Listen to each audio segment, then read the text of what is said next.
Welcome to the penultimate episode of our Marvel movie countdown. Today, we're getting into the heavy hitters of the Marvel film franchise. So without any further ado, let's get down to it. Number 15, Blade. The film that saved the comic book movie. Blade came out just over a year after the fiasco of Batman and Robin, and saved comic book movies from obscurity.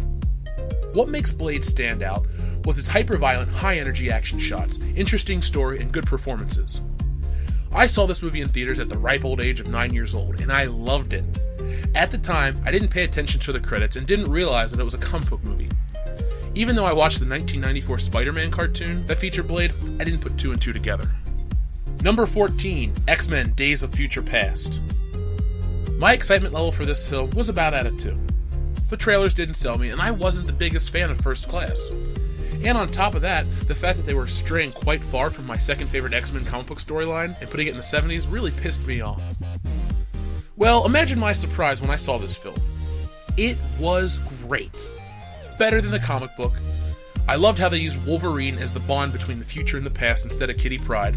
I loved the setting, Quicksilver was great, and even though I was taking a massive shit over the design before seeing the film, he had a great sense of humor, and he was much better than Aaron Taylor Johnson in a later film we'll talk about. This is one of the few X films that I was interested enough in buying, and in my opinion, that's a high praise. Number 13, Thor.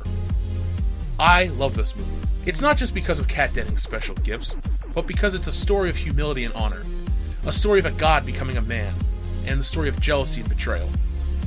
Thor's greatest asset is Chris Hemsworth. His charisma and genuine likability carries this movie from mundane action film to comic spectacle, with a lot more than meets the eye. Visually, Thor is one of the most interesting films of Phase 1. Up until that point, everything had been set on Earth, and it looked real, but it didn't contain much imagination.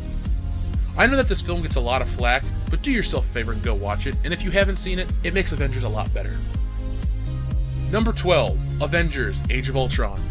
The follow-up to the biggest film of 2012 kept the momentum going, but never lived up to the same quality as the first film. The first Avengers built to something big, but this film started big, and then meandered along the way. The stop-and-start nature of this film really kills the flow, and the action and set pieces, while epic, lack the same originality and excitement of the first film. Personally, I find myself going back and watching Part 1 more often, but most times I followed up with this film because it's not bad, but it's not amazing. The acting is just as good, the effects look great, and the set design tops the original. I think what I don't like about this film is Ultron. He wasn't as menacing or interesting as I'd like him to be. He felt just like another Iron Man villain, and the climax gave us more robots and more foot soldiers, just like Iron Man 3. I hope Infinity War really changes this trend from the first two Avengers films and gives us something besides an army of nameless drones for our heroes to fight. Number 11, X2. I remember seeing this on DVD right before the release of Spider-Man 2. I had loved X-Men. Hell, I rode my bike to the theater to see it as a kid. But I don't know how I missed Part 2 in theaters. Whatever the purpose may be, I'm glad I saw X2 though. It is one of those rare instances where the sequel outdoes the original in every way. The action is more exciting, the performances are better thanks to the new addition like Alan Cummings, and the story is much deeper. We learn a bit about Wolverine's past while seeing how society still isn't accepting of mutants and their kind. I'm trying to avoid plot elements in these brief descriptions because this film definitely deserves to have its secrets preserved until you sit down and watch it. It's the best X-Men titled film in the franchise, and it should be in your collection. Number 10, Deadpool. Until this year, I hated Deadpool. Deadpool was the character that non-fans gravitated towards because he was dumb and easily accessible. My interest in this movie was very little. I didn't think it would be any different from the comics that I didn't like. And I was worried that it would bring in more of the fans that I tried to avoid. Boy, was I wrong. This movie was not only one of 2016's best films, but one of the all-time great comic book movies. You had great humor, great action, great dialogue and one-liners, and a good story too. I own Deadpool, which is the highest compliment I can give a film, and I suggest you go out and buy it. Number 9, Doctor Strange. The most recent film on this list earns its spot not because it's fresh in my mind, but because it is hands down one of the most engaging films I've ever seen on both a spiritual and visual level. I thought Doctor Strange would be the Marvel film that dropped the ball. I was convinced that no matter the quality, the box office would suffer. Well, I've never been so glad to be so wrong before. This movie took all the best elements of the MCU, toned down the comedy a bit, and brought us something that's familiar yet new at the same time. I won't say too much, as not to spoil it, and the film's still in theaters, but you need to go out and see it. Number 8, The Punisher. Thomas Jane's performance as the Punisher is one of the most overlooked and underappreciated roles in comic book movie history. Jane is able to make you sympathize with his Punisher, whilst cheering him on when engaging in acts of murder.